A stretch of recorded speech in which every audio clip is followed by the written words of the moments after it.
ਵਾਹਿਗੁਰੂ ਜੀ ਕਾ ਖਾਲਸਾ ਵਾਹਿਗੁਰੂ ਜੀ ਕੀ ਫਤਿਹ। ਮਹਾਰਾਜ ਸੱਚੇ ਪਾਤਸ਼ਾਹ ਦੇ ਵਿੱਚ ਨਾਮ ਜਪਣ ਦਾ ਤਰੀਕਾ ਦੱਸਿਆ, ਉਸਤਤ ਕਰਨ ਦਾ ਤਰੀਕਾ ਦੱਸਿਆ। ਮਹਾਰਾਜ ਨੇ ਕਿਹਾ ਚਾਹੇ ਤੁਸੀਂ ਗਿਆਨ ਕਰਨਾ ਹੈ ਇਸ ਭਾਸ਼ਾ ਦੇ ਵਿੱਚ, ਚਾਹੇ ਤੁਸੀਂ ਜਾਪ ਕਰਨਾ ਹੈ, ਚਾਹੇ ਤੁਸੀਂ ਕੀਰਤਨ ਕਰਨਾ ਹੈ, ਗਾਉਣਾ ਹੈ, ਸਿੱਖਣਾ ਹੈ, ਸਿਖਾਉਣਾ ਹੈ। ਕਹਿੰਦੇ ਤੁਹਾਡੀ ਦ੍ਰਿਸ਼ਟੀ, ਤੁਹਾਡਾ ਧਿਆਨ ਜਿਹੜਾ ਹੈ ਸੱਚ 'ਤੇ ਹੋਣਾ ਚਾਹੀਦਾ। ਫਿਰ ਉਹ ਜਾਪ, ਫਿਰ ਉਹ ਗਿਆਨ, ਫਿਰ ਉਹ ਖੇਲ ਜਿਹੜੀ ਇਹ ਪ੍ਰਵਾਨ ਹੈ, ਜਿਹਨੂੰ ਮਹਾਰਾਜ ਕਹਿੰਦੇ ਆ ਨਿਜ ਪਦ ਉੱਪਰ ਲਾਗੋ ਧਿਆਨ, ਰਾਜਾ ਰਾਮ ਮੋਰਾ ਬ੍ਰਹਮ ਗਿਆਨ। ਨਿਜ ਪਦ ਹੁੰਦਾ ਹੈ ਧਿਆਨ ਦੀ ਅਵਸਥਾ ਦਾ ਸਭ ਤੋਂ ਪਹਿਲਾ ਉਹ ਪੁਆਇੰਟ ਜਿਹੜਾ ਮਨ ਨੂੰ ਦਿੱਤਾ ਗਿਆ,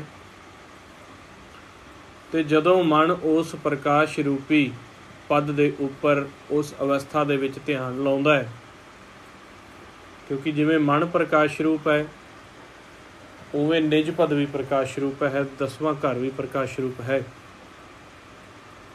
ਤੇ ਜਦੋਂ ਮਨ ਉਸ ਨਿਜ ਪਦ ਦੇ ਉੱਪਰ ਧਿਆਨ ਲਾ ਕੇ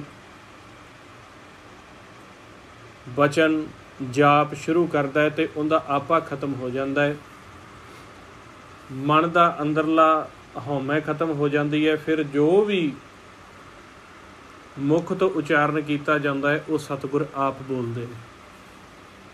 ਉਹਦੇ ਵਿੱਚ ਪੰਜਾਂ ਦਾ ਹਉਮੈ ਦਾ ਕਿਸੇ ਵੀ ਤਰੀਕੇ ਦਾ ਕੋਈ ਵੀ ਹਸਤਕਸ਼ੇਪ ਨਹੀਂ ਹੁੰਦਾ, ਤੇ ਉਹ ਗਿਆਨ ਪ੍ਰਵਾਨ ਹੈ। ਤੇ ਜੇ ਤੁਹਾਡਾ ਧਿਆਨ ਸੱਚ ਤੇ ਨਹੀਂ, ਸੁਰਤੀ ਨੂੰ ਮਾਲਕ ਨੂੰ ਖੋਜਿਆ ਨਹੀਂ, ਨਿਜ ਪਦ ਦਾ ਭੇਤ ਨਹੀਂ, ਸੱਚ ਦੀ ਖੋਜ, ਉਸ ਜੋਤ ਦੀ ਖੋਜ, ਪੂਰਨ ਜੋਤ ਜਗੈ ਘਟ ਮੈਂ, ਜਿਹੜੀ ਉਹ ਪੂਰਨ ਜੋਤ ਘਟ ਦੇ ਵਿੱਚ ਜਗਦੀ ਪਈ ਹੈ,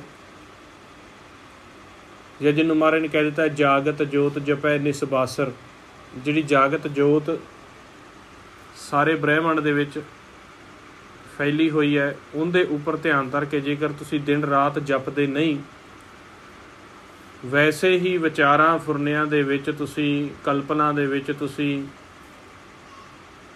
ਆਪ ਦੇ ਮੁਤਾਬਕ ਪੂਜਾ ਵਰਤ ਇਸ਼ਨਾਨ ਜਪ ਤਪ ਕਰਦੇ ਹੋ, ਤੇ ਉਹ ਮਹਾਰਾਜ ਕਹਿੰਦੇ ਇੱਕ ਮਾਤਰ ਸਤੋ ਗੁਣ ਹੈ, ਉਹ ਦਰਗਾਹ ਦੇ ਵਿੱਚ ਪ੍ਰਵਾਨ ਨਹੀਂ। ਬਚਨ ਕੀਤੇ ਸਤਿਗੁਰਾਂ ਨੇ, ਪੂਜਾ ਵਰਤ ਤਿਲਕ ਇਸ਼ਨਾਨਾ, ਪੁੰਨ ਦਾਨ ਬਹੁ ਦੈਣ, ਕਹੂ ਨਾ ਭੀਜੈ ਸੰਜਮ ਸੁਆਮੀ, ਬੋਲੇ ਮਿੱਠੇ ਬੈਣ। ਕਹਿੰਦੇ ਪੂਜਾ ਕਰਨਾ, ਪੂਜਾ ਹੁੰਦਾ ਸੱਚੇ ਪਾਤਸ਼ਾਹ ਨੂੰ ਦੁਨਿਆਵੀ ਤੌਰ 'ਤੇ ਖੁਸ਼ ਕਰਨ ਦੇ ਲਈ ਕੀਤੇ ਗਏ ਯਤਨ, ਵਰਤ ਰੱਖਣੇ ਤਨ ਦੇ, ਸਰੀਰਕ ਤਿਲਕ ਲਾਉਣੇ, ਤੀਰਥਾਂ 'ਤੇ ਜਾ ਕੇ ਇਸ਼ਨਾਨ ਕਰਨਾ, ਦੁਨਿਆਵੀ ਵਸਤੂਆਂ ਦਾ ਪੁੰਨ ਦਾਨ ਕਰਨਾ, ਪੈਸਾ ਕੱਪੜਾ ਭੋਜਨ ਵਰਤਾਉਣਾ, ਤੇ ਉਵੇਂ ਦੁਨਿਆਵੀ ਤੌਰ 'ਤੇ ਚੰਗੇ ਬਣਨ ਦੇ ਲਈ ਮੁੱਖੋਂ ਮਿੱਠੇ ਮਿੱਠੇ ਬਚਨ ਕਰਨੇ, ਬੜਾ ਸ਼ਬਦਾਂ ਦਾ ਇਸਤੇਮਾਲ ਕਰਕੇ ਸੋਹਣਾ ਬੋਲਣਾ। ਤੇ ਮਹਾਰਾਜ ਸੱਚੇ ਪਾਤਸ਼ਾਹ ਕਹਿੰਦੇ ਪੂਜਾ ਵਰਤ ਤਿਲਕ ਇਸ਼ਨਾਨਾ, ਪੁੰਨ ਦਾਨ ਬਹੁ ਦੈਨ, ਕਹੂ ਨਾ ਭੀਜੈ ਸੰਜਮ ਸੁਆਮੀ, ਬੋਲੇ ਮਿੱਠੇ ਬੈਣ। ਇਹਦੇ ਨਾਲ ਮਨ ਨਹੀਂ ਭਿੱਜਦਾ, ਮਨ ਦੀ ਯਾਤਰਾ ਜਿਹੜੀ ਖਤਮ ਨਹੀਂ ਹੁੰਦੀ। ਮਹਾਰਾਜ ਕਹਿੰਦੇ ਜਾਪ ਤਾਪ ਭਰਮਨ, ਬਸੁਧਾ ਕਰ ਉਰਧ ਤਾਪ ਲੈ ਗੈਨ, ਇਹ ਬਿਦ ਨਹਿ ਪਤੀਆਨੋ ਠਾਕੁਰ, ਜੋਗ ਜੁਗਤ ਕਰ ਜਾਣ। ਹੁਣ ਮਹਾਰਾਜ ਨੇ ਇੱਥੇ ਕਹਿ ਚਾਹੇ ਜਾਪ ਕਰ ਲਓ, ਤਾਪ ਕਰ ਲਓ। ਆਪਾਂ ਅੱਗੇ ਗੱਲ ਕੀਤੀ ਨਾ ਵੀ ਉਵੇਂ ਜਪ ਕਰੀ ਜਾ ਰਹੇ ਹੋ, ਸਰੀਰ ਦਾ ਤਪ ਕਰੀ ਜਾ ਰਹੇ ਹੋ, ਭਰਮਨ ਕਰਦੇ ਪਏ ਹੋ, ਤਰ੍ਹਾਂ ਤਰ੍ਹਾਂ ਦੀ ਖੋਜ ਕਰਦੇ ਪਏ ਹੋ। ਮਹਾਰਾਜ ਕਹਿੰਦੇ ਇਹ ਵਿਧੀਆਂ ਦੇ ਨਾਲ, ਇਹ ਬਿਦ ਨਹਿ ਪਤੀਆਨੋ ਠਾਕੁਰ, ਇਹਦੇ ਨਾਲ ਮਾਲਕ ਸੱਚੇ ਪਾਤਸ਼ਾਹ ਖੁਦ ਨਹੀਂ ਹੁੰਦੇ।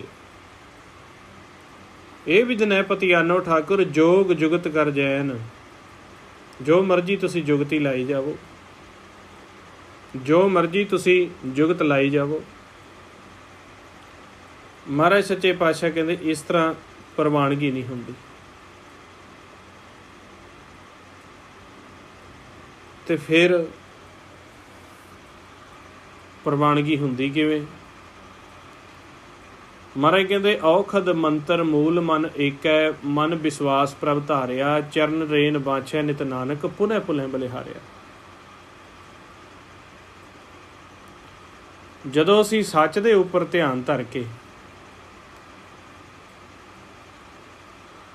ਉਸ ਨਿਜ ਪਦ ਦੇ ਉੱਪਰ ਧਿਆਨ ਧਰ ਕੇ, ਜਿਵੇਂ ਪਰੇਡ ਕਰਨੀ ਸਿਖਾਈ ਜਾਂਦੀ ਹੈ, ਲੜਾਈ ਕਰਨੀ ਸਿਖਾਈ ਜਾਂਦੀ ਹੈ, ਜੰਗ ਕਰਨੀ ਸਿਖਾਈ ਜਾਂਦੀ ਹੈ, ਉਹਦੇ ਵਿੱਚ ਵੀ ਸਾਨੂੰ ਦ੍ਰਿਸ਼ਟੀ ਦਾ ਗਿਆਨ, ਇੰਦਰੀਆਂ ਦਾ ਖੇਲ ਸਿਖਾਇਆ ਜਾਂਦਾ।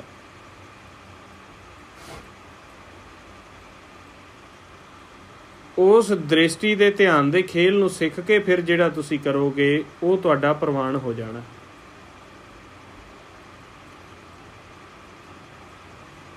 ਜਿਹਨੂੰ ਮਹਾਰਾਜ ਕਹਿੰਦੇ ਬੰਧਨ ਤੈ ਛੁਟਕਾਵੈ, ਪ੍ਰਭੂ ਮਿਲਾਵੈ, ਹਰ ਹਰ ਨਾਮ ਸੁਣਾਵੈ। ਅਸਥਰ ਕਰੇ ਨਿਹਚਲੇ ਮਨੁਆ, ਬਹੁਰ ਨ ਕਤਹੂ ਤਾਵੈ, ਹੈ ਕੋ ਐਸਾ ਹਮਰਾ ਮੀਤ, ਸਗਲ ਸਮਗਰੀ ਜਿਉ ਹਿਉ ਦੇਉ, ਅਰਪੋ ਆਪਣੋ ਚੀਤ। ਵੀ ਅਸੀਂ ਜਪ ਤਪ ਸੰਜਮ ਬਹੁਤ ਕੁਛ ਕਰਕੇ ਕਰ ਲਿਆ। ਅਸੀਂ ਬੜੇ ਬੜੇ ਸਾਲ ਹੋ ਗਏ ਨੇ ਕਹਿੰਦੇ ਮੰਤਰ ਪੜ੍ਹਦਿਆਂ ਨੂੰ, ਵੇਦ ਸ਼ਾਸਤਰ ਪੜ੍ਹਦਿਆਂ ਨੂੰ। ਆਪਾਂ ਆਮ ਵੀ ਜੀਵ ਕਹਿੰਦੇ ਹਾਂ ਵੀ ਸਾਨੂੰ ਬੜੇ ਸਾਲ ਹੋ ਗਏ ਨੇ, ਨੇਮ ਵੀ ਕਰਦੇ ਪਏ ਹਾਂ, ਬਾਣੀ ਵੀ ਪੜ੍ਹਦੇ ਪਏ ਹਾਂ, ਜਾਪ ਵੀ ਕਰਦੇ ਹਾਂ, ਪਰ ਮਨ ਦੀ ਅਵਸਥਾ ਨਹੀਂ ਬਣੀ। ਬੰਧਨ ਟੁੱਟਦੇ ਹੀ ਨਹੀਂ ਪਏ ਮਨ ਤੋਂ, ਗਰਮੈਸ਼ ਖਤਮ ਹੁੰਦੀ ਨਹੀਂ ਪਈ ਸਰੀਰ 'ਚੋਂ। ਅਤੇ ਮਹਾਰਾਜ ਵੀ ਇਹੀ ਬੇਨਤੀ ਕਰਦੇ ਨੇ, ਬੰਧਨ ਤੇ ਛੁਟਕਾਵੈ ਪ੍ਰਭੂ ਮਿਲਾਵੈ, ਵੀ ਇਸ ਬੰਨਣਾ ਤੋਂ ਛੁਟਕਾ ਦੇਵੇ, ਸਾਨੂੰ ਪਾਸੇ ਕਰ ਦੇਵੇ ਅਤੇ ਮਾਲਕ ਨਾਲ ਮਿਲਾਪ ਕਰਾ ਦੇਵੇ। ਹਰ ਹਰ ਨਾਮ ਸੁਣਾਵੇ, ਅਤੇ ਉਹ ਨਾਮ ਸੁਣਾਵੇ ਜੋ ਸੱਚੇ ਪਾਤਸ਼ਾਹ ਦਾ ਉਹ ਪ੍ਰਕਾਸ਼ ਆਪ ਉਚਾਰਨ ਕਰਦਾ ਪਿਆ। ਮਹਾਰਾਜ ਨੇ ਨਾ ਇੱਕ ਪਾਸੇ ਤਾਂ ਸਾਨੂੰ ਕਿਹਾ ਜਾਪ ਤਾਪ ਭ੍ਰਮਣ ਬਸਦਾ ਕਰ ਉਰਦ ਤਾਪ ਲਗੈਣ, ਅਤੇ ਇੱਕ ਸਾਨੂੰ ਕਹਿੰਦੇ ਪਏ ਨੇ ਪ੍ਰਭ ਜੀ ਕੋ ਨਾਮ ਜਪਤ ਮਨ ਚੈਨ। ਵੀ ਜੇ ਮਾਲਕ ਦਾ ਨਾਮ ਜਪੇਗਾ, ਮਾਲਕ ਦੇ ਨਾਮ ਦੇ ਨਾਲ ਚੱਲੇਗਾ ਤੇ ਫਿਰ ਤੇਰੇ ਮਨ ਨੂੰ ਚੈਨ ਪੈਣਾ। ਪ੍ਰਭ ਜੀ ਕੋ ਨਾਮ ਜਪਤ ਮਨ ਚੈਨ, ਬਹੁ ਪ੍ਰਕਾਰ ਖੋਜੈ ਸਭ ਤਾਕੋ, ਬਿਖਮ ਨਾ ਜਾਈ ਲੈਣ। ਹੋਰ ਕੋਈ ਜਪ ਕਰੀ ਜਾਏ, ਤਪ ਕਰੀ ਜਾਏ, ਇਸ਼ਨਾਨ ਤਰ੍ਹਾਂ ਤਰ੍ਹਾਂ ਦੇ ਤਰੀਕੇ ਅਪਣਾਈ ਜਾਏ, ਬਹੁ ਪ੍ਰਕਾਰ ਖੋਜੈ ਤਾਕੋ, ਬਿਖਮ ਨਾ ਜਾਈ ਲੈਣ। ਉਹ ਇਸ ਬਿਖਮ ਸਾਗਰ ਤੋਂ ਪਾਰ ਹੋ ਕੇ ਮਾਲਕ ਨੂੰ ਪਾ ਨਹੀਂ ਸਕਦਾ। ਇਸ ਕਰਕੇ ਮਹਾਰਾਜ ਨੇ ਕਿਹਾ ਜੋ ਅਸੀਂ ਬਿਨਾਂ ਵਿਧੀਆਂ ਜੁਗਤੀਆਂ ਤੋਂ, ਅੱਜ ਵੀ ਗੁਰਮੁਖਾਂ ਨੇ ਇੱਕ ਨੇ ਸਵਾਲ ਪੁੱਛਿਆ ਸੀ ਕਿ ਵਾਹਿਗੁਰੂ ਵਾਹਿਗੁਰੂ ਉਵੇਂ ਕਰਨ ਦੇ ਵਿੱਚ ਜਾਂ ਸਾਸ ਗਰਾਸ ਕਰਨ ਦੇ ਵਿੱਚ ਕੀ ਫਾਇਦਾ ਹੈ, ਜਾਂ ਜੇਕਰ ਅਸੀਂ ਸੁੰਨ ਦੀ ਖੋਜ ਨਾ ਕਰੀਏ, ਮਨ ਨੂੰ ਪਾਉਣ ਤੋਂ ਵੱਖ ਨਾ ਕਰੀਏ, ਜਾਂ ਇਹ ਯਤਨ ਨਾ ਕਰੀਏ ਤਾਂ ਵੀ ਅਸੀਂ ਪ੍ਰਵਾਨ ਹੋ ਜਾਵਾਂਗੇ। ਅਤੇ ਮਹਾਰਾਜ ਸੱਚੇ ਪਾਤਸ਼ਾਹ ਕਹਿੰਦੇ ਜਿੰਨੀ ਦੇਰ ਤੱਕ ਤੁਹਾਡੇ ਮਨ ਦੇ ਉੱਪਰੋਂ ਹਉਮੈ ਦੇ ਬੰਧਨ ਨਹੀਂ ਟੁੱਟਦੇ, ਤੁਹਾਡੇ ਵਿਚਾਰਾਂ ਦੇ ਵਿੱਚੋਂ ਤੁਹਾਡਾ ਮਨ ਸੁਖੀ ਨਹੀਂ ਹੁੰਦਾ, ਇਹਨਾਂ ਨੂੰ ਛੱਡਦਾ ਨਹੀਂ, ਅਤੇ ਜੋ ਮਰਜ਼ੀ ਤੁਸੀਂ ਯਤਨ ਕਰਦੇ ਪਏ ਜੀ।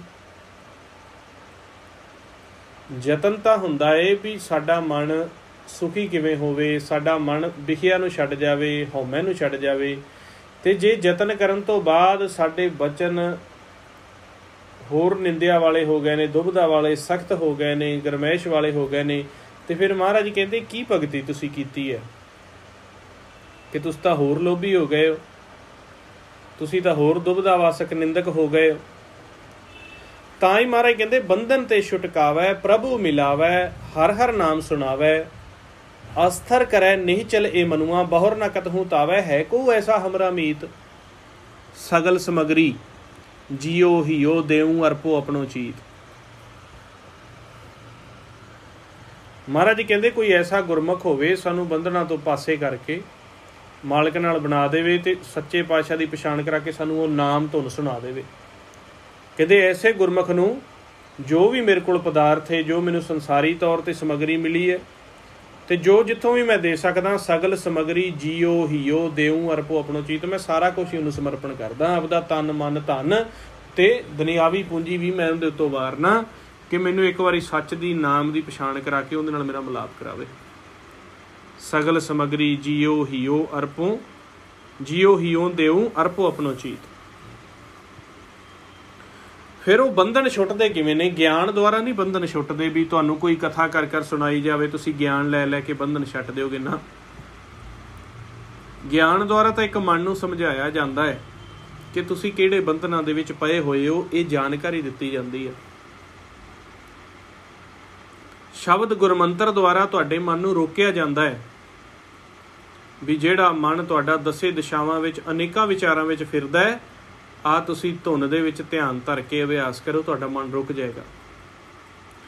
पर जिहड़े बंधन ने वो पूर्ण तौर ते उदों छुटदे ने जदों फिर गुरमुख जुगत देंदे ने, वो भेत देंदे ने ध्यान दा। गुरमुख सानूं जदों वो जुगती तरीका दसदे आ भी त्रै गुण दे विचों भाव के इन्हां फुरनियां तो इस पाउण तो तुसीं आपदे सुरती नूं मन नूं वख करना सिख लो, तुसीं पास हो जाओगे। हुण पहली स्टेज ते तां जीवां दा इन्ना ध्यान काम नहीं करदा, इस करके उन्हां नूं सौखे तो सौखा रस्ता गुरमंत्र शब्द दे नाल जोड़ के समझाया जांदा है। आपां यही बचन करदे कि तुसीं गुरमंत्र वाहिगुरू दा अभ्यास इन्ना परपक्ष कर लो, जिवें विचार जोर पाउण तुसीं गुरमंत्र दा शब्द अभ्यास करो, विचार पिछे हट जाणगे। क्योंकि महाराज ने वचन कीते होए आ, शब्द सुने तां दूरों भागे, मत मारे हर जीव वे प्रवाह। भी जदों जम जिहड़ा है तुसीं शब्द दा अभ्यास करोगे, जम नूं पता लग गया भी ये जीव शब्द दा अभ्यास करदे आ, दूर भजेगा। शब्द सुने तां दूरों भागे, दूर भज जांदा है। जह साधु गोबिंद भजन कीर्तन नानक नीत, ना हो ना तू नैछटो निकट ना जायो दूत। जिथे साधु सभा ते गुर बचन होणगे शब्द दे अभ्यास दे, उहदे तो ये दूर हट जाते हैं। फिर शब्द का अभ्यास कर करके साडे अंदर अमृत रस का खजाना मिलता है, ध्यान की परपक्ता आ जाती है। सानू जिहड़ा साडे सामने ये निज पद है खाली खला दे विच साडे घर की जदों पहचान हो जाती है, वार वार शब्द का अभ्यास करके ते वार वार ज्ञान लैके, फिर जिथे असी गुरमंत्र का अभ्यास करके ते सुरती लैके आउंदे सी, पर सुरती का फिर उस अवस्था नाल प्यार इन्ना पै गया कि सहज सुभाਅ सुरत उत्थे चली जाती है, टिकाऊ बन जाता है। पहली स्टेज ते तां मन अन्ना ही इन्ना हुंदा है, बौला ही इन्ना हुंदा भी पता ही नहीं हुंदा की खाली खला है, की मेरा खेल है, क्योंकि बन्नणा दे विच पाया हुंदा है। पर गुरमुख आके ਜਿਹੜੇ ਸਾਡੇ ਮਨ ਦਾ ਗਿਆਨ ਬਣਿਆ, ਉਹਨੂੰ ਬ੍ਰਹਮ ਦੇ ਗਿਆਨ ਅਕਥ ਕਥਾ ਦੇ ਭੇਤ ਦੇ ਨਾਲ ਧੋ ਦਿੰਦੇ ਆ, ਬੰਧਨਾਂ ਨੂੰ ਛਟਕਾਉਂਦੇ ਆ। ਤੇ ਜਿਹੜੇ ਸਾਡੇ ਅਨੇਕ ਵਿਚਾਰ ਚੱਲੇ ਹੁੰਦੇ ਆ, ਉਹ ਗੁਰਮੰਤਰ ਦਾ ਸ਼ਬਦ ਦਾ ਅਭਿਆਸ ਕਰਾ ਕੇ ਉਹ ਵਿਚਾਰਾਂ ਨੂੰ ਰੋਕਦੇ ਆ। ਪਹਿਲਾਂ ਤਾਂ ਮਨ ਨੂੰ ਸਾਫ਼ ਕੀਤਾ, ਸ਼ਬਦ ਦੀ ਵਿਚਾਰ ਕੀਤੀ, ਮਨ ਤਨ ਧੋਵੈ ਸ਼ਬਦ ਵਿਚਾਰੀ। उस तो बाद फिर गुरमुख कहते आ जदों साडी पछाण हुंदी है, साडी दृष्टि बनती है, शब्द का अभ्यास करके साधुआं दा संग कर करके, जिथे महाराज कहते पर तन पर की निंदा इन स्यों प्रीत न लागै, संतो संग संत संभाखन हर कीर्तन मन जागै। पर धन दे उपर नज़र नहीं रखनी। पर धन की हुंदा है जी? दूसरे दी जमीन जायदाद पैसा शरीर, दूसरे दे जिहड़े जीव नूं किरत दे विच सच्चे पातशाह ने कोई कार गड्डी दित्ती आ, कोई जमीन जायदाद, उन्होंने परसनैलिटी प्रोफैशन दिता है, जां उन्होंने दुनियावी तौर पर ज्ञान सोच दिती है। जदों असी उनदे तो उस पर धन नूं देख के सड़दे आ, उनकी निंदिया करते हैं, उनके तो प्रभावित हो के आप भाषावां विच चले जाते हैं, महाराज कहते भी पाप ही आ।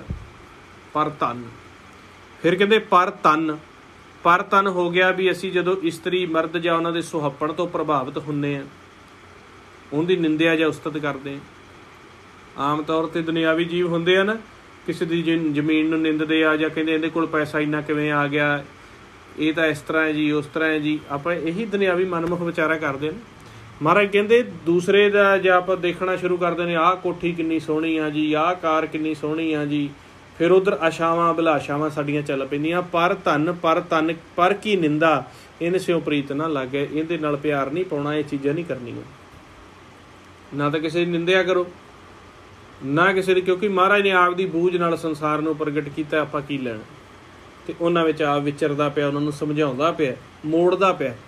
ਤੇ ਆਪਾਂ ਸਤਿਗੁਰ ਦਾ ਕੰਮ ਕਰਨਾ ਹੈ ਵੀ ਜਿਹੜੇ ਜੀਵ ਭੁੱਲੇ ਆ ਉਹਨਾਂ ਨੂੰ ਮੋੜ ਕੇ ਵਾਪਸ ਆਪਦੇ ਘਰ ਦਾ ਰਸਤਾ ਦੱਸਣਾ ਹੈ, ਤੇ ਨਾ ਕਿ ਉਹਨਾਂ ਦੇ ਉੱਪਰ ਆਪ ਦੀ ਨੈਗੇਟਿਵਿਟੀ ਛੱਡ ਕੇ ਉਹਨਾਂ ਨੂੰ ਹੋਰ ਤੋੜ ਦੇਣਾ। ਇੱਕ ਤਾਂ ਜੀਵ ਪਹਿਲੋਂ ਨੈਗੇਟਿਵ ਹੈ, ਇੱਕ ਤੁਸੀਂ ਉਹਦੇ ਬਾਰੇ ਨੈਗੇਟਿਵ ਸੋਚਣਾ ਸ਼ੁਰੂ ਕੀਤਾ, ਉਹਨੂੰ ਨੈਗੇਟਿਵ ਬਚਨ ਕਰਨੇ ਸ਼ੁਰੂ ਕਰ ਦਿੱਤੇ, ਤੇ ਤੁਹਾਡੇ ਕਰਕੇ ਉਹ ਹੋਰ ਜੀਵ ਟੁੱਟ ਗਿਆ। ਤੇ ਇਹ ਸਭ ਤੋਂ ਵੱਡਾ ਪਾਪ ਹੈ। ਸਭ ਤੋਂ ਵੱਡਾ ਪਾਪ ਹੈ ਇਨਸਾਨ ਨੂੰ ਪਰਮਾਰਥ ਤੋਂ ਤੋੜ ਦੇਣਾ, ਪਰਮੇਸ਼ਰ ਦੇ ਰਸਤੇ ਤੋਂ ਤੋੜ ਦੇਣਾ, ਉਹਦੇ ਅੰਦਰੋਂ ਮਨ ਨੂੰ ਐਸਾ ਦੁਖਾ ਦੇਣਾ ਕਿ ਉਹ ਆਤਮਾ ਦੇ ਨੇੜੇ ਆਉਣ ਦੀ ਬਜਾਏ ਦੂਰ ਚਲਾ ਜਾਵੇ। ਤੇ ਸਭ ਤੋਂ ਵੱਡਾ ਪੁੰਨ ਹੈ ਭੁੱਲੇ ਹੋਏ ਜੀਵ ਨੂੰ ਸੱਚ ਦੇ ਪਰਮਾਰਥ ਦੇ ਰਸਤੇ ਤੇ ਜੋੜ ਦੇਣਾ, ਚਾਹੇ ਉਹ 20% ਜੁੜਿਆ, ਚਾਹੇ ਉਹ 40% ਜੁੜਿਆ, ਜੋੜੋ ਉਹਨੂੰ। ਤੇ ਫਿਰ ਜਦੋਂ ਗੁਰਮੁਖ ਸਾਨੂੰ ਗੁਰਮੰਤਰ ਦਾ ਭੇਦ ਦੇ ਕੇ ਸਾਡਾ ਧਿਆਨ ਫਿਰ ਸੱਚ ਤੇ ਨਿਜ ਪਦ ਦੇ ਉੱਤੇ ਲਵਾ ਦਿੰਦੇ ਆ, ਫਿਰ ਸਾਡਾ ਨਿਜ ਪਦ ਦੇ ਉੱਪਰ ਪਿਆਰ ਪਾ ਕੇ ਇੱਧਰ ਧਿਆਨ ਧਰ ਕੇ ਸਾਡਾ ਧਿਆਨ ਬਣ ਜਾਂਦਾ ਹੈ, ਸਾਡੀ ਪਰਪੱਕਤਾ ਹੋ ਜਾਂਦੀ। ਅਸੀਂ ਜਿਵੇਂ ਨੇਤਰ ਖੋਲ੍ਹਦੇ ਹਾਂ ਨਿਜ ਪਦ ਦਿਖਦਾ, ਨੇਤਰ ਬੰਦ ਕਰਦੇ ਹਾਂ ਨਿਜ ਪਦ ਦੇ ਵਿੱਚ ਧਿਆਨ ਸਮਾ ਕੇ, ਤੇ ਆਪਦੇ ਘਰ ਚਲਾ ਜਾਂਦਾ। ਫਿਰ ਸਹਿਜ ਸੁਭਾਅ ਹੀ ਸਿਮਰਨ ਦੀ ਬਜਾਏ ਜੀਵ ਦੇ ਮਨ ਦੇ ਵਿੱਚ ਇੱਕ ਲਾਲਸਾ ਪੈਂਦੀ ਹੈ ਕਿ ਮੈਂ ਸੱਚ ਦੇ ਦਰਸ਼ਨ ਕਰਾਂ, ਪਿਆਰ ਪੈ ਜਾਂਦਾ। ਜਿੱਥੇ ਮਨ ਦਾ ਟਿਕਾਓ ਬਣੇਗਾ ਮਨ ਉੱਥੇ ਹੀ ਪਿਆਰ ਪਾ ਲੈਂਦਾ। ਇਹ ਮਨ ਦੀ ਖਾਸੀਅਤ।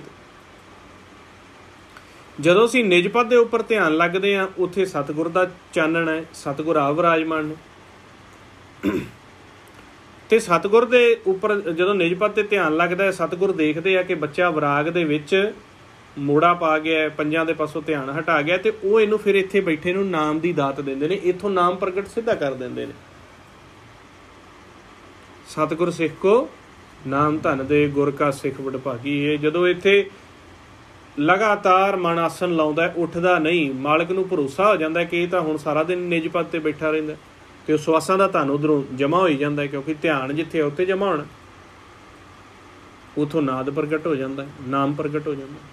ਤੇ ਉਹ ਨਾਦ ਨੂੰ ਪ੍ਰਗਟ ਹੋਣ ਤੇ ਫਿਰ ਸਾਡੇ ਵਿੱਚ ਉਹ ਗੁਣ ਪੈਦਾ ਹੁੰਦੇ ਨੇ ਜਿਨ੍ਹਾਂ ਦੀ ਸਤਿਗੁਰ ਨੂੰ ਲੋੜ ਹੈ। ਕਈ ਵਾਰੀ ਆਪਾਂ ਦੇਖਦੇ ਹਾਂ ਵੀ ਰਿਸ਼ਤੇਦਾਰੀ ਦੇ ਵਿੱਚੋਂ ਜਾਂ ਕਿਤੇ ਅਸੀਂ ਜੀਵ ਇਸਤਰੀ ਵਿਆਹ ਕੇ ਲਿਆਉਂਦੇ ਹਾਂ, ਤੇ ਉਹ ਕਹਿੰਦੇ ਵੀ ਜਦੋਂ ਤੁਹਾਡੇ ਘਰ ਵੀਚ ਕੇ ਚਲੀ ਗਈ ਸਾਰਾ ਕੋਈ ਨਹੀਂ, ਖਾਣ ਪਕਾਉਣ ਪਹਿਨਣ ਸਾਰਾ ਕੁਛ ਆਪੇ ਸਿੱਖ ਲੇਗੀ, ਤੁਸੀਂ ਸਿਖਾ ਲਿਆ ਜੇ ਭਾਈ।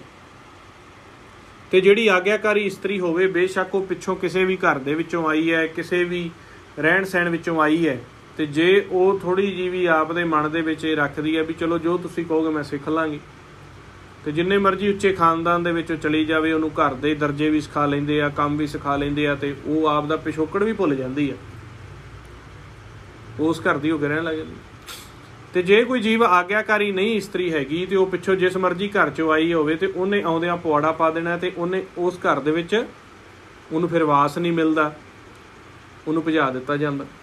ਇਸੇ ਤਰੀਕੇ ਜਦੋਂ ਤ੍ਰੈਗੁਣ ਦੇ ਵਿੱਚੋਂ ਅਸੀਂ ਸੰਤਾਂ ਨੂੰ ਸਮਰਪਣ ਕਰਦੇ ਹਾਂ, ਅਸੀਂ ਇੱਧਰ ਸੰਤਾਂ ਦੇ ਮਿੱਠੇ ਬੋਲ ਸੁਣੇ ਹੁੰਦੇ ਨੇ, ਸਾਡੇ ਮਨ 'ਚ ਇੰਨੀ ਨਮਰਤਾ ਆ ਜਾਂਦੀ ਹੈ, ਅਸੀਂ ਦਰ ਤੇ ਫਿਰ ਆਪ ਦੇ ਵਿਚਾਰ ਰੋਕ ਕੇ ਆਪ ਦੀ ਸਮਝ ਨੂੰ ਖਤਮ ਕਰਕੇ ਬਹਿ ਜਾਂਦੇ ਹਾਂ ਵੀ ਸੱਚੇ ਪਾਤਸ਼ਾਹ ਤੁਸੀਂ ਗੁਣ ਪ੍ਰਗਟ ਕਰ ਲਓ ਜੋ ਕਰਨੇ।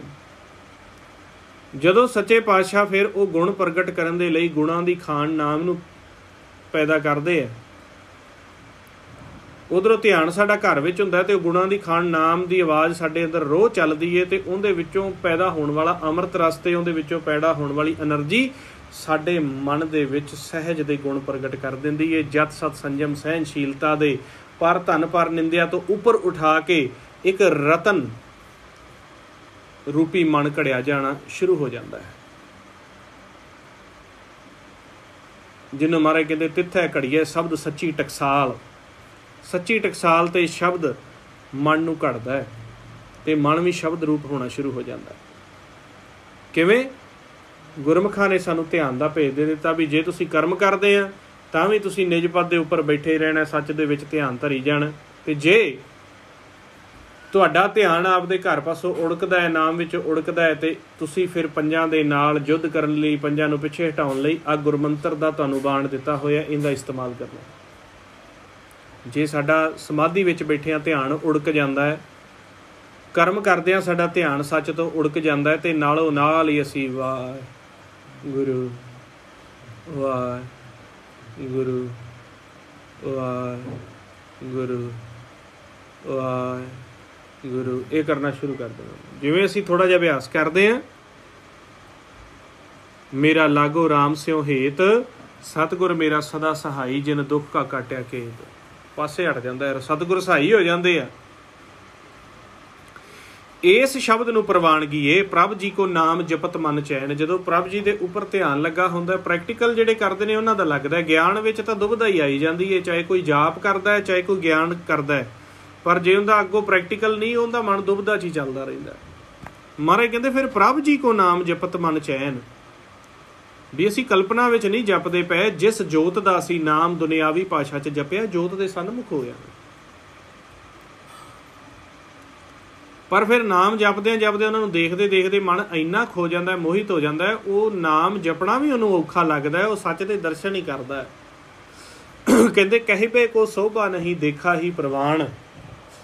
ਕਹਿੰਦੇ ਕੀ ਸੋਭਾ ਤੁਹਾਡੀ ਕਰੀਏ, ਕੀ ਵਾਰ-ਵਾਰ ਜਪੀਏ, ਤੁਹਾਨੂੰ ਦੇਖ ਦੇਖ ਕੇ ਹੀ ਸਾਡਾ ਮਨ ਖਿੜੀ ਜਾਂਦਾ। ਉੱਥੋਂ ਫਿਰ ਇੱਕ ਅਲੱਗ ਦ੍ਰਿਸ਼ਟੀ ਬਣਦੀ ਹੈ, ਪਰਮੇਸ਼ਰ ਦੇ ਨਾਲ ਇੱਕ ਅਲੱਗ ਤੇ ਖਾਸ ਰਿਸ਼ਤਾ ਬਣਦਾ ਹੈ। ਫਿਰ ਸੱਚੇ ਪਾਤਸ਼ਾਹ ਕਿਉਂਕਿ ਸਾਡੇ ਮਨ ਦੇ ਵਿੱਚ ਵਸ ਗਏ, ਅਸੀਂ ਉਹਨਾਂ ਵਿੱਚ, ਉਹ ਸਾਡੇ ਵਿੱਚ, ਫਿਰ ਉਹ ਦੁਨੀਆ ਤੋਂ ਇਲਾਵਾ ਸਾਡੀ ਅਲੱਗ ਇੱਕ ਸੰਭਾਲ ਕਰਨੀ ਸ਼ੁਰੂ ਕਰ ਦਿੰਦੇ ਨੇ। ਕਿਉਂਕਿ ਜਿੰਨਾ ਅਸੀਂ ਸੱਚ ਦੇ ਨੇੜੇ ਹੋਵਾਂਗੇ, ਸੱਚ ਉਸ ਤੋਂ ਕਈ ਗੁਣਾ ਕਦਮ ਸਾਡੇ ਨੇੜੇ ਹੋ ਕੇ ਸਾਡੀ ਸੰਭਾਲ, ਸਾਡੇ ਵਿੱਚ ਬੋਲਣਾ ਵੇਖਣਾ ਸ਼ੁਰੂ ਕਰ ਦਿੰਦਾ। ਕਿਸਮਤ ਤਾਂ ਸਾਡੀ ਜੋ ਦੁਨਿਆਵੀ ਹੈ ਉਹ ਲਿਖੀ ਗਈ ਹੈ, ਉਹ ਤਾਂ ਸੁੱਖ ਦਿਖਾਉਣੇ ਹੀ ਨੇ। ਉਹ ਕਿਰਤ ਦਾ ਪਰਵਾਨਾ ਨਹੀਂ ਬਦਲਦਾ। ਪਰ ਮਨ ਹੁਣ ਖਾਸ ਹੋ ਗਿਆ, ਕਿਉਂ?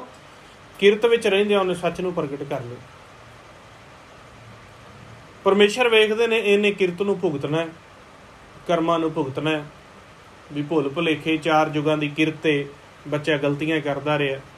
ਹੁਣ ਪਰਵਾਨਾ ਜੋ ਵਿਧਾਨ ਹੈ ਉਹ ਤਾਂ ਬਦਲਦਾ ਨਹੀਂ, ਪਰ ਹੁਣ ਮੈਂ ਫਿਰ ਬੱਚੇ ਦੀ ਮਦਦ ਕਰਾਂ, ਇਹਨੂੰ ਕੋਈ ਤੱਤੀ ਵਾਹ ਨਹੀਂ ਲੱਗਣ ਦਿਆਂਗਾ। ਉਹ ਫਿਰ ਬੱਚੇ ਨੂੰ ਕਹਿੰਦੇ ਆ ਤੁਸੀਂ ਆਪ ਸੋਚਣਾ ਵੇਖਣਾ ਸਾਰਾ ਕੁਛ ਬੰਦ ਕਰੋ, ਤੁਸੀਂ ਸਿਰਫ ਘਰ ਦੇ ਵਿੱਚ ਬੈਠੋ, ਕੋਈ ਗੱਲ ਨਹੀਂ, ਤੁਹਾਡੀ ਮਦਦ ਕੀਤੀ ਜਾਏਗੀ। ਜਿੰਨੇ ਸਵਾਸਾਂ ਦਾ ਖਜ਼ਾਨਾ ਹੈ, ਉਹ ਸਵਾਸਾਂ ਦਾ ਖਜ਼ਾਨਾ ਪੂਰਨ ਹੋਣ ਤੇ ਤੁਹਾਨੂੰ ਸਦੀਵੀ ਸੁੱਖ ਦੇ ਵਿੱਚ ਵਾਸ ਦੇ ਦਿੱਤਾ ਜਾਏਗਾ। ਤੇ ਜਿੰਨੀ ਦੇਰ ਤੱਕ ਖਜ਼ਾਨਾ ਹੈ ਉਨੀ ਦੇਰ ਤੱਕ ਤੁਸੀਂ ਧਿਆਨ 'ਚ ਚੱਲੋ, ਤੁਹਾਨੂੰ ਸੁੱਖ ਦਿੱਤਾ ਜਾਏਗਾ, ਤੱਤੀ ਵਾਹ ਨਹੀਂ ਲੱਗਣ ਦਿੱਤੀ ਜਾਏਗੀ। ਵੈਸੇ ਤਾਂ ਇੱਕ ਸਟੇਜ ਆਉਂਦੀ ਪਰਮੇਸ਼ਰ ਦੇ ਜਿੰਨੇ ਪਿਆਰੇ ਹੋ ਜਾਈਏ, ਖਾਸ ਹੋ ਜਾਈਏ, ਤੇ ਗੁਰਮੁਖ ਆਪ ਦੀ ਮਰਜ਼ੀ ਦੇ ਨਾਲ ਇੱਥੋਂ ਜਾ ਵੀ ਸਕਦੇ ਆ, ਇੱਥੇ ਵੱਧ ਰਹਿ ਵੀ ਸਕਦੇ ਆ। ਉਹ ਤਾਂ ਪਿਓ ਪੁੱਤਰ ਦਾ ਪਿਆਰ ਜਦੋਂ ਪੈ ਗਿਆ ਤੇ ਦੁਨਿਆਵੀ ਰੂਪ ਦੇ ਵਿੱਚ, ਜਿਹਨੂੰ ਕਹਿੰਦੇ ਨਿਮਖ ਨਿਮਖ ਤੁਮ ਹੀ ਪ੍ਰਤਪਾਲੋ ਹਮ ਬਾਰਕ ਤੁਮਰੇ ਧਾਰੇ, ਉਹ ਫਿਰ ਨਿਮਖ ਨਿਮਖ ਪਾਲਣਾ ਸ਼ੁਰੂ ਕਰਦਾ ਬੜੀ ਪ੍ਰੀਤ ਦੇ ਨਾਲ। ਕਹਿੰਦੇ ਪ੍ਰਤਪਾਲੋ, ਪ੍ਰਤਪਾਲੋ ਕੀ ਹੁੰਦਾ ਦੱਸੋ ਬਈ? ਹਾਂਜੀ ਹਾਂ, ਪ੍ਰੀਤ ਨਾਲ ਪਾਲਣਾ। ਇੱਕ ਤਾਂ ਹੁੰਦੀ ਹੈ ਪਾਲਣਾ, ਪਾਲਣਾ ਤਾਂ ਆਪਾਂ ਚਾਈਲਡ ਕੇਅਰ ਸੈਂਟਰ 'ਚ ਛੱਡ ਜਾਈਏ, ਉੱਥੇ ਵੀ ਜਵਾਕ ਪਲ ਜਾਊਗਾ। ਇੱਕ ਮਾਂ ਬਾਪ ਪਾਲਦੇ ਨੇ ਪ੍ਰੀਤ ਦੇ ਨਾਲ ਪਾਲਣਾ। ਕਹਿੰਦੇ ਪਾਲਦਾ ਹੈ ਪਰ ਬੜੇ ਪਿਆਰ ਨਾਲ, ਧਿਆਨ ਨਾਲ ਸਾਨੂੰ ਪਾਲਦਾ।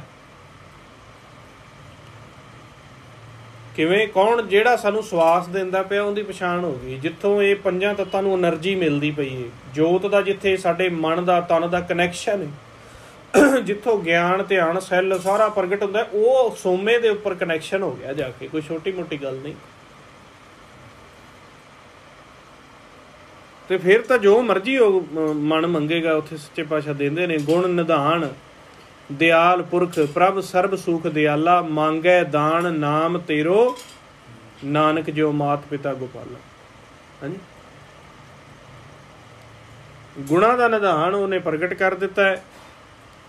ਨਾਮ ਦਾ ਦਾਨ ਸੱਚੇ ਪਾਤਸ਼ਾਹ ਦਾਨ ਆਪ ਦਿੰਦੇ ਨੇ। ਜਿਵੇਂ ਸਾਡੀ ਕੋਈ ਸੇਵਾ ਕਰਦਾ ਹੈ, ਆਪਣੇ ਘਰ ਕੋਈ ਕੰਮ ਕਰਦਾ ਹੈ, ਆਪਾਂ ਤਰਸ 'ਚ ਆ ਕੇ ਉਹਨੂੰ ਭੋਜਨ ਦਿੰਦੇ ਹਾਂ, ਉਹਨੂੰ ਵਾਧੂ ਦੇ ਪੈਸੇ ਦਿੰਦੇ ਹਾਂ, ਦਾਨ ਕਰਦੇ ਹਾਂ ਨਾ ਆਪਾਂ ਉਹਦੀ ਸੇਵਾ ਤੋਂ ਜਦੋਂ ਖੁਸ਼ ਹੁੰਦੇ ਹਾਂ। ਇਸ ਤਰ੍ਹਾਂ ਜਦੋਂ ਤੁਸੀਂ ਦੁਨਿਆਵੀ ਖੇਲਾਂ ਦੇ ਵਿੱਚੋਂ, ਦੁਨਿਆਵੀ ਕਿਸਮਤ ਦੇ ਵਿੱਚੋਂ ਸੱਚ ਨਾਲ ਸੰਪਰਕ ਕਰਨ ਦੇ ਯਤਨ ਕਰਦੇ ਹੋ ਨਾ, ਜਿਹੜੇ ਸ਼ਬਦ ਦਾ ਅਭਿਆਸ ਕਰਦੇ ਹੋ, ਸੰਗਤ ਕਰਦੇ ਹੋ, ਪਰਮੇਸ਼ਰ ਸਾਰਾ ਕੁਛ ਤੁਹਾਡਾ ਵੇਖਦਾ ਪਿਆ ਵੀ ਇਹ ਕਿਸ ਬਿਰਤੀ 'ਚ ਫਿਰਦਾ।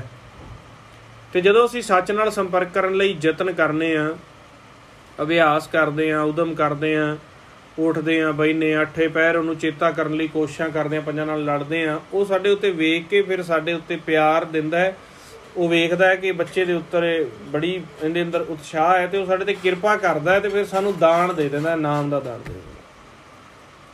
ਦਾਨਾ ਸਿਰ ਦਾਨ ਨਾਮ ਦਾ, ਤੇ ਆਪ ਦੇ ਪਾਸ ਰੱਖਦਾ। ਤੇ ਫਿਰ ਐਸੇ ਪਾਸ ਨੇੜੇ ਦੇ ਗੁਰਮੁਖਾਂ ਦੀ ਜੇਕਰ ਕੋਈ ਨਿੰਦਿਆ ਕਰਦਾ, ਉਹਨਾਂ ਨੂੰ ਦੁੱਖ ਪਹੁੰਚਾਉਣਾ ਚਾਹੁੰਦਾ ਹੈ, ਚਾਹੇ ਕਾਲ ਹੈ, ਚਾਹੇ ਪੰਜ ਨੇ, ਚਾਹੇ ਦੁਨਿਆਵੀ ਮਨਮੁਖ ਨੇ, ਉਹਨਾਂ ਤੋਂ ਫਿਰ ਉਹ ਆਪ ਹੱਥ ਦੇ ਕੇ ਰੱਖਦਾ ਹੈ,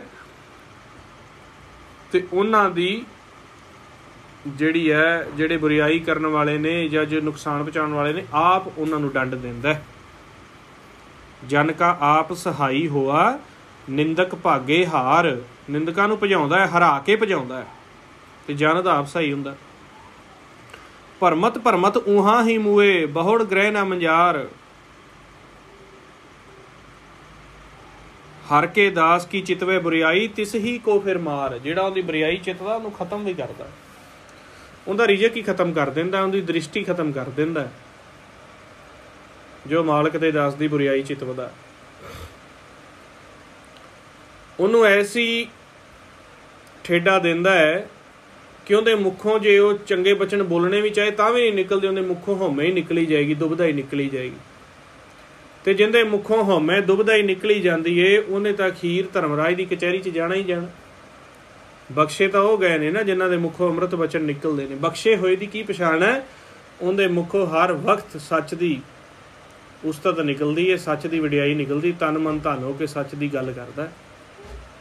ਤੇ ਨਿਗੁਰੇ ਦੀ ਡੰਡ ਪ੍ਰਾਪਤ ਬੰਦੇ ਦੀ ਉਹਨੇ ਦੁਬਦਾ ਕਰਨੀ ਹੈ, ਨਿੰਦਕ ਕਰਨੀ, ਉਹ ਸਮਝੋ ਇਹਨੇ ਠੇਡਾ ਖਾਧਾ ਹੋਇਆ ਮਾਲਕ ਤੋਂ। ਚਾਹੇ ਦੁਨਿਆਵੀ ਰਿਜ਼ਕ ਉਹਦੇ ਕੋਲ ਜੋ ਮਰਜ਼ੀ ਹੋਵੇ, ਪਰ ਜਿੰਦੇ ਮੁੱਖੋਂ ਦੁਬਦਾ ਦੇ ਵਚਨ ਨਿਕਲਦੇ ਨੇ, ਉਹਨੇ ਦਰਗਾਹ ਦੇ ਵਿੱਚੋਂ ਨਕਾਰਿਆ ਹੋਇਆ ਬੰਦਾ। ਹਜੇ ਮਾਲਕ ਨੇ ਉਹਨੂੰ ਪ੍ਰਵਾਨ ਨਹੀਂ ਕੀਤਾ। ਕਿਉਂ? ਕਿਉਂਕਿ ਉਹਦੇ ਜਿਹਨੂੰ ਪ੍ਰਵਾਨ ਕਰ ਲਿਆ ਉਹਦੇ ਕੋਲੋਂ ਗਲਤ ਕੰਮ ਕੋਈ ਹੋਣ ਹੀ ਨਹੀਂ ਦਿੰਦਾ। ਗਲਤ ਕੰਮ ਕੀ ਹੈ? ਨਿੰਦਿਆ ਕਰਨੀ, ਚੁਗਲੀ ਕਰਨੀ, ਦੁਬਦਾ ਕਰਨੀ। ਕਿਉਂਕਿ ਜੇ ਆਪਾਂ ਕਰਾਂਗੇ ਤੇ ਸਾਨੂੰ ਜਿਸ ਨਰ ਕੀ ਦੁਬਦਾ ਨਾ ਜਾਏ, ਧਰਮਰਾਏ ਤਿਸ ਦੇ ਸਜਾਏ। ਮਹਾਰਾਜ ਨੂੰ ਪਤਾ ਵੀ ਜੇ ਦੁਬਦਾ ਕਰਨਗੇ ਤੇ ਧਰਮਰਾਜ ਨੇ ਤਾਂ ਸਜਾ ਦੇਣਾ ਹੈ, ਕਿਉਂਕਿ ਧਰਮਰਾਜ ਤਾਂ ਧਰਮ ਦਾ ਬੱਧਾ। ਤੇ ਮਹਾਰਾਜ ਵੇਖਦੇ ਨੇ ਵੀ ਇਹ ਦੁਬਦਾ ਇਹਨੂੰ ਕਰਨ ਹੀ ਨਾ ਦੇਈਏ, ਤੇ ਉਹ ਜਦੋਂ ਅਸੀਂ ਕੋਈ ਦੁਬਦਾ ਦੇ ਨਿੰਦਿਆ ਦੇ ਬਚਨ ਕਰਾਂਗੇ ਤੇ ਉਹ ਸਾਨੂੰ ਅੰਦਰੋਂ ਰੋਕ ਲੈਣਗੇ, ਸਾਨੂੰ ਸਮਝਾਉਣਗੇ, ਬੁਲਾਉਣਗੇ। ਆਪ ਦੀ ਜਿੱਥੇ ਪਾਰ ਬ੍ਰਹਮ ਦੀ ਸਭਾ ਹੈ ਉੱਥੇ ਸਮਝਾਉਣਗੇ। ਵੈਸੇ ਵੀ ਕਿਤੇ ਅਸੀਂ ਕਰਨ ਲੱਗਾਂਗੇ ਤੇ ਸਾਨੂੰ ਰੋਕਣਗੇ, ਨਾ ਕਰੋ, ਕਿਉਂਕਿ ਇਹ ਮੇਰਾ ਬਣਾਇਆ ਵਿਧਾਨ ਹੈ, ਵਿਧਾਨ ਨੂੰ ਮੈਂ ਤੋੜ ਨਹੀਂ ਸਕਦਾ। ਤੇ ਇਹ ਜੀ ਗੱਲ ਨਾ ਕੋਈ ਕਰਿਆ ਜੇ ਕੱਲ ਨੂੰ ਮੈਨੂੰ ਔਖਾ ਹੋ ਜਾਏ। ਤੇ ਜਿਹੜੇ ਲਗਾਤਾਰ ਨਿੰਦਿਆ ਦੁਬਦਾ ਵਿਸ਼ੇ ਵਿਕਾਰ ਕਰੀ ਜਾ ਰਹੇ ਨੇ, ਤੇ ਸਮਝੋ ਪਰਮੇਸ਼ਰ ਉਹਨਾਂ ਦੀ ਨਹੀਂ ਕਰਦਾ। ਮਹਾਰਾਜ ਨੇ ਵੀ ਕਰਨਗੇ ਤੇ ਆਪੇ ਭੋਗਣਗੇ। ਤੇ ਜੇ ਸਾਨੂੰ ਸਮਝਾਉਂਦਾ ਹੈ, ਸਾਨੂੰ ਰੋਕਦਾ ਹੈ, ਸਾਨੂੰ ਹੁਕਮ 'ਚ ਕਰਦਾ ਹੈ, ਸਾਨੂੰ ਪ੍ਰੇਮ ਦਾ ਪਲੀਤਾ ਦਿੰਦਾ ਹੈ, ਸਾਨੂੰ ਨਿਧਾਨ ਦਿੰਦਾ ਹੈ, ਸਾਨੂੰ ਘਰ ਦੇ ਵਿੱਚ ਵਾਸ ਕਰਨ ਦੇ ਲਈ ਪ੍ਰੇਰਦਾ ਹੈ, ਤੇ ਸਮਝੋ ਸਾਡੀ ਸੰਭਾਲ ਕਰਦਾ ਪਿਆ, ਸਾਨੂੰ ਬਚਾਉਂਦਾ ਹੈ। ਦੂਜਿਆਂ ਅੱਗੇ ਵਡੱਪਣ ਦਿਖਾਉਣਾ, ਦੂਜਿਆਂ ਦੇ ਵਿੱਚ ਪ੍ਰਚਾਰ ਕਰਨਾ, ਇਹ ਨਹੀਂ ਵੱਡਾ। ਆਪ ਦੇ ਵਿੱਚ ਨਮਰਤਾ, ਆਪ ਦੇ ਵਿੱਚ ਨਾਮ ਦੀ ਕਮਾਈ ਕਰਨੀ, ਆਪ ਦੇ ਮਨ ਨੂੰ ਵੱਧੋ ਵੱਧ ਧੋਣਾ, ਆਪ ਦੇ ਮਨ ਨੂੰ ਸੱਚ ਦੇ ਲਈ ਹਰ ਵਕਤ ਹਾਜ਼ਰ ਰੱਖਣਾ, ਇਹ ਵੱਡੀ ਗੱਲ ਹੈ। ਸ਼ਬਦ ਦੀ ਕਮਾਈ ਵੱਡੀ ਏ, ਹੋਰ ਇਸ ਤੋਂ ਵੱਡਾ ਕੁਛ ਵੀ ਨਹੀਂ ਹੈਗਾ। ਤੇ ਜਦੋਂ ਅਸੀਂ ਦੂਜਿਆਂ ਦਾ ਮੁਲਾਂਕਣ ਕਰਨ ਲੱਗ ਪਏ, ਸਮਝੋ ਸਾਡੇ 'ਚ ਹਉਮੈ ਆ, ਹਉਮੈ ਦੂਜੇ ਦਾ ਮੁਲਾਂਕਣ ਕਰਾਉਂਦੀ ਏ। ਤੇ ਜਦੋਂ ਸਾਰਿਆਂ ਨੂੰ ਅਸੀਂ ਇੱਕ ਜਾਣਨ ਲੱਗ ਗਏ, ਪਛਾਣਨ ਲੱਗ ਗਏ, ਮਹਾਰਾਜ ਕਹਿੰਦੇ ਅਬ ਹਰ ਰਾਖਣ ਹਾਰ ਚਿਤਾਰਿਆ, ਪਤਿਤ ਪੁਨੀਤ ਕੀਏ ਖਿਨ ਭੀਤਰ ਸਗਲਾ ਰੋਗ ਵਿਦਾਰਿਆ। ਗੋਸ਼ਟ ਭਈ ਸਾਧ ਕੇ ਸੰਗਮ, ਕਹਿੰਦੇ ਜਦੋਂ ਸਾਧੂ ਦੇ ਨਾਲ ਗੋਸ਼ਟ ਹੋ ਜਾਵੇ, ਉਹਦੀ ਨਿਸ਼ਾਨੀ ਹੈ ਗੋਸ਼ਟ ਭਈ ਸਾਧ ਕੇ ਸੰਗਮ, ਕਾਮ ਕ੍ਰੋਧ ਲੋਭ ਮਾਰਿਆ, ਸਿਮਰ ਸਿਮਰ ਪੂਰਨ ਨਾਰਾਇਣ ਸੰਗੀ ਸਗਲੇ ਤਾਰਿਆ। ਜਦੋਂ ਗੋਸ਼ਟ ਹੋ ਜਾਵੇ ਸਾਧ ਦੇ ਨਾਲ, ਫਿਰ ਕਾਮ ਕ੍ਰੋਧ ਲੋਭ ਪਕੜ ਦੇ ਵਿੱਚ ਆ ਜਾਂਦੇ ਨੇ। ਇਹਨਾਂ ਨੂੰ ਮਨ ਮਾਰਨਾ ਸ਼ੁਰੂ ਕਰ ਦਿੰਦਾ। ਕਿਵੇਂ ਮਾਰਦਾ? ਸਾਧੂ ਗੁਰਮੰਤਰ ਦਾ ਅਭਿਆਸ, ਉਹ ਸ਼ਬਦ ਦੇ ਦਿੰਦੇ ਨੇ ਵੀ ਜਦੋਂ ਤੈਨੂੰ ਤੰਗ ਕਰਨ, ਉਹਨੂੰ ਕੁੱਟਣ ਦਾ ਤਰੀਕਾ ਦੱਸ ਦਿੰਦੇ ਆ। ਜਮਾ ਨੂੰ ਕੁੱਟਣ ਦਾ ਤਰੀਕਾ ਦੱਸ ਦਿੰਦੇ ਆ ਵੀ ਤੈਨੂੰ ਜਦੋਂ ਆਏ, ਕਿਵੇਂ ਤੂੰ ਗਿਆਨ ਦੁਆਰਾ ਇਹਨਾਂ ਨੂੰ ਮਾਰਨਾ ਹੈ, ਕਿਵੇਂ ਤੂੰ ਸ਼ਬਦ ਦੁਆਰਾ ਮਾਰਨਾ, ਕਿਵੇਂ ਧਿਆਨ ਦੁਆਰਾ ਮਾਰਨਾ। ਸੋ ਇਸ ਤਰੀਕੇ ਗੁਰੂ ਪਿਆਰਿਓ, ਇਹ ਜੁਗਤੀਆਂ ਨੇ ਸੱਚ ਨੂੰ ਦ੍ਰਿੜ ਕਰਨ ਦੀਆਂ। ਜਿੰਨਾ ਤੁਸੀਂ ਗੁਰਮੰਤਰ ਦੁਆਰਾ ਧਿਆਨ ਨੂੰ ਮੋੜ ਕੇ ਪਹਿਲੀ ਸਟੇਜ ਤੇ ਧਿਆਨ ਨੂੰ ਸਾਹਮਣੇ ਸੱਚ ਦੇ ਵਿੱਚ ਪਰਪੱਕ ਕਰੀ ਜਾਓਗੇ, ਆਪ ਦੀ ਸੁਰਤੀ ਨੂੰ ਆਕਾਰਾਂ ਦੀ ਇਲਾਵਾ ਇਸ ਸੂਖਮ ਦੇ ਵਿੱਚ ਦ੍ਰਿੜ ਕਰੋਗੇ। ਸ਼ਬਦ ਦਾ ਆਸਰਾ ਲੈ ਕੇ ਧਿਆਨ ਨੂੰ ਮੋੜੋਗੇ। ਸੁਬਾਹ ਦਾ ਕਰਮ ਹੁੰਦਾ ਹੈ, ਜਦੋਂ ਬੈਠਣ ਦਾ ਰਾਤ ਨੂੰ ਸਮਾਂ ਹੁੰਦਾ, ਬੈਠ ਕੇ ਤੁਸੀਂ ਪਰਪੱਕ ਕਰੋਗੇ, ਨਿਜਪਦ ਦੀ ਖੋਜ ਕਰੋਗੇ ਅਤੇ ਉਹ ਸਾਨੂੰ ਵੇਖ ਰਿਹਾ, ਉਹ ਫਿਰ ਆਪਣੇ ਆਪ ਸਾਨੂੰ ਦਾਨ ਦਿੰਦਾ ਅਤੇ ਅਸੀਂ ਪ੍ਰਵਾਨ ਹੁੰਦੇ ਜਾਵਾਂਗੇ। ਸੋ ਇਹ ਗੁਰਮੁਖਾਂ ਦਾ ਤਾਂ ਇੱਕ ਆਸਰਾ ਹੁੰਦਾ ਹੈ, ਜਿਨ੍ਹਾਂ ਦੇ ਆਸਰੇ ਦੇ ਨਾਲ ਸਾਡਾ ਮਨ ਮੁੜਿਆ ਰਹਿੰਦਾ ਹੈ, ਸਾਨੂੰ ਅੰਮ੍ਰਿਤ ਰੂਪੀ ਬਚਨ ਮਿਲਦੇ ਰਹਿੰਦੇ ਆ ਅਤੇ ਅਸੀਂ ਕਮਾਈ ਦੇ ਲਈ ਹਰ ਟਾਈਮ ਜੁਟੇ ਰਹਿੰਦੇ। ਅਤੇ ਫਿਰ ਮਾਲਕ ਦੇ ਅੱਗੇ ਗੁਣ ਜਦੋਂ ਸਾਡੀ ਪਛਾਣ ਹੋ ਗਈ, ਪੁੱਤ ਪਿਤਾ ਦੇ ਘਰ ਪ੍ਰਵੇਸ਼ ਹੋ ਗਿਆ ਅਤੇ ਪਿਤਾ ਨੇ ਉਹਨੂੰ ਆਪਣੇ ਆਪ ਹੀ ਸਮਝਾ ਲੈਣਾ, ਆਪਣੇ ਆਪ ਹੀ ਸਾਰੀਆਂ ਵਡਿਆਈਆਂ ਦੇ ਦੇਣੀਆਂ ਨੇ। ਮਨ ਦਾ ਰਿਜ਼ਕ ਤਾਂ ਦਿੰਦਾ ਹੀ, ਇਹ ਤਨ ਦੇ ਰਿਜ਼ਕ 'ਚ ਵੀ ਕੋਈ ਘਾਟ ਨਹੀਂ ਆਉਣ ਦਿੰਦਾ। 9 ਨਿਧੀਆਂ 18 ਸਿੱਧੀਆਂ ਸਾਡੇ ਘਰ ਦੇ ਵਿੱਚ ਸਹਿਜ ਸੁਭਾਏ ਸਾਡੇ ਬਚਨਾਂ ਵਿੱਚ ਮਿਲਦੀਆਂ ਨੇ। ਜਿਹੜੀ ਗੱਲ ਦੁਨਿਆਵੀ ਕਿਰਤ ਦੀ ਹੈ, ਦੁਨਿਆਵੀ ਕਿਸਮਤ ਦੀ, ਇਹ ਤਾਂ ਅਸੀਂ ਲਿਖਾ ਕੇ ਆਏ ਹਾਂ, ਪਰ ਇਹਦੇ ਵਿੱਚ ਰਹਿੰਦੇ ਆ ਮਨ ਜਿਹੜਾ ਹੈ ਉਹ ਜੋ ਵੀ ਮੰਗਦਾ ਹੈ ਉਹਨੂੰ ਦਿੰਦਾ ਹੈ। ਅਤੇ ਸੌਖਾ ਬੜਾ ਹੈ, ਸੱਚ ਦੀ ਉਸਤਤ ਹੀ ਕਰਨੀ ਹੈ, ਨਾਮ ਦੀ ਵਡਿਆਈ ਕਰਨੀ ਹੈ ਅਤੇ ਉਹਨਾਂ ਉੱਪਰ ਧਿਆਨ ਲਾ ਕੇ ਕਰਨੀ ਹੈ, ਫਿਰ ਪ੍ਰਵਾਨਗੀ। ਸੋ ਇਹਨੇ ਬਚਨ ਕਰਦੇ ਕੋਖਰ ਵਾਧਾ ਘਾਟਾ ਸੰਗਤ ਗੁਰੂ ਬਖਸ਼ਣ ਯੋਗ ਬਖਸ਼ ਦੇਣਾ ਜੀ। ਵਾਹਿਗੁਰੂ ਜੀ ਕਾ ਖਾਲਸਾ, ਵਾਹਿਗੁਰੂ ਜੀ ਕੀ ਫਤਿਹ।